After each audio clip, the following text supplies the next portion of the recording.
Would you say you're spiritual though? Because I know JC, this is where me and him go a little bit separate. Is he's a lot more but you, well, Jay, you can tell me what you believe. I know you believe there's something. Yeah, I think I want to believe in something is the main thing, and I don't believe in there being nothing. I believe there's something, and I think that not puts you into the believing in reincarnation and all of that, but puts you into that. I'm a spiritualist kind of category. Gotcha. But Claire, you'd say not so much. When I'm gone, I'm gone. And as far as I'm concerned, my only belief is that whatever I am now lives on in the next generations. So there's influence from my mum and my dad in me, my children, and even my grandchildren who knew them. There's influence from Jay's parents in the ones that knew.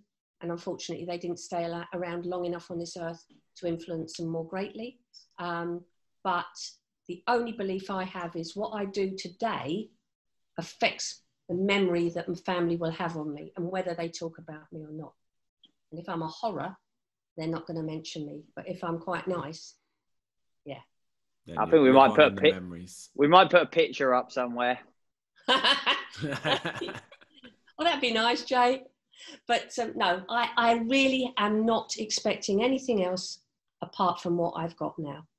And it does not frighten me. None of it does. Death doesn't frighten me. Nothing frightens me of that. Not even spiders. On that subject, actually, I was going to bring it up because we went through a period of time, didn't we, Claire, where both my side of the family and your side of the family lost a few people. And I think it made us all closer as a family as well. And, just because of the challenges that brings. As well, I've never asked, what's your thoughts on assisted suicide? So, for instance, what was it called, Claire? I'm sure you don't mind talking about it with Pat. It is assisted suicide. Yeah, that's the correct way of terming it. Yeah. What's your thought on all that then, Az? I've always been all for it, mostly from the point of view of I know that I really want to go on my own terms. So if I got to a stage in life where I was basically a human vegetable and I was no longer able to provide anything, I no longer able to look after my grandkids or be able to have a conversation, I would like to be able to go at that stage. I don't feel like I'd have much left to do. And to be just kept alive because you should just be kept alive, I've never quite agreed with that stance on things. So personally, I always think the choice should be yours. I think it's your life. And if you want to take it, and if you might need someone to help you take it, then I think that should be a lot more possible than it is right now. Because I know at the moment there's only a few countries in the world and places in the world where you could even fathom the idea of it. Claire, do you mind sharing now, or more specifically, your experience with that? It's a few years ago now, isn't it? But I suppose it's still a relevant. It's not changed since, as such, has it? Well, things have changed slightly because when my mum wanted help to end her life and talked about it and researched it, it was illegal. And I actually asked at work whether I would be sacked if I was arrested and assisted my mum to go to Switzerland to end her life. And I was told quite possibly there would be a test case. And they may not look favourably on someone who has done that. Things have changed now, and they are not arresting people returning from Switzerland anymore. And they're not turning a blind eye, but bearing in mind, when you go to Switzerland, you cannot give the person the drink that ends their life. They have to be able to hold it themselves and drink it themselves. Even though you might put them in a wheelchair to get them there and go with them, you have to end your own life, even in places like Switzerland where it's legal to do so. So you can't wait till the end of your life, like when Mum got too ill to go, and I would love to have helped her, because you've got to be able to do it yourself. That is the law. So a lot of people now who have things like motor neuron disease and cancers that will be very, very painful, and I know someone who did it last year with her mum, she went with her to Switzerland, they do it before the end date, which is not right. And the reason they're doing that is because they need to do it before they're that ill. So they probably miss out on 6 months or a year. Now, if you could do that in this country and you could do it legally and write down that you wanted to do it, and the doctor was there and witnesses, you know, there, and your family were all knowing what you were going to do, it should be all documented and able to do it at the end, not 6 months, a year in advance. So the law is stopping people having the right to go at the right time. So with Mum, that's the only regret I have, is that I couldn't have helped her end her life when she was ready to go. Do you want to share why and how she got to that stage? Because, you know, it's a heavy topic, isn't it? But it's one that, you know, our side of the family experienced. Yeah. So Mum was a very healthy academic retiree, was a head teacher in a school, and she loved politics, she loved walking, she loved history, avid reader, and she was a great parent and a great grandparent. And then she was diagnosed with Parkinson's, which started to make her weaker. And with the Parkinson's, she lost her sight, so she couldn't read and watch the television.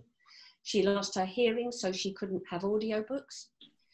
And then she couldn't walk. So she was really at the end of her life. She spent the last year in a nursing home because she fell and couldn't ever come back, even though we had carers in. She couldn't ever come back with carers during the day because she was needing 24-hour nursing care.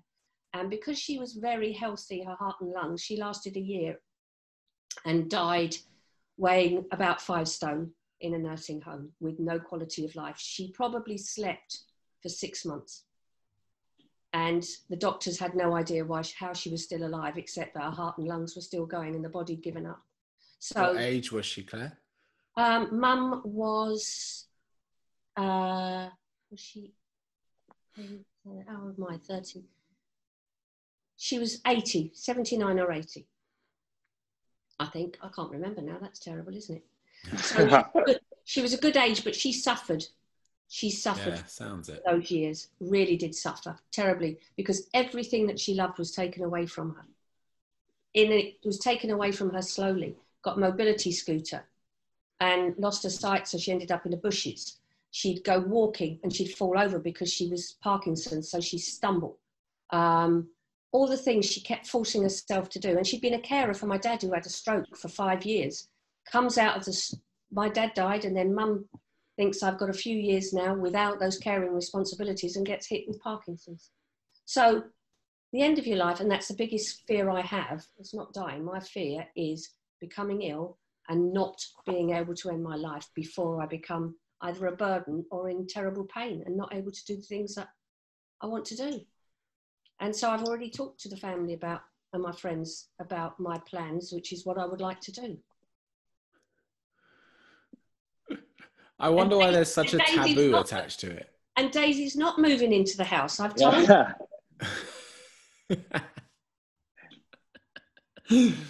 I wonder why there's still such a taboo attached to death. And like we're sitting here having a very open discussion about it.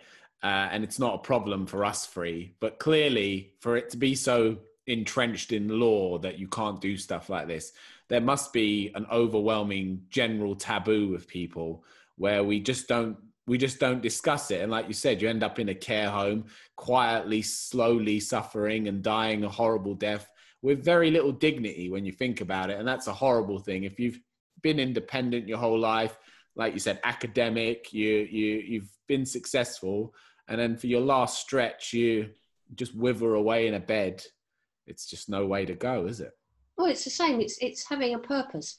And, you know, I see it even at my age. I used to do all the Christmases, all the birthdays, had the house with the, you know, that had 10 people could sit down, did all the roast dinners. And then suddenly you wake up one day and Lauren's doing the Christmas dinner. And then you suddenly realise you've moved on to that bit.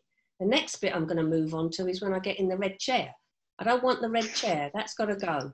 And when the kids come to you because you can't go to them. And I think that you have to understand where you are in your life and embrace every stage. Every chapter of your life is really good.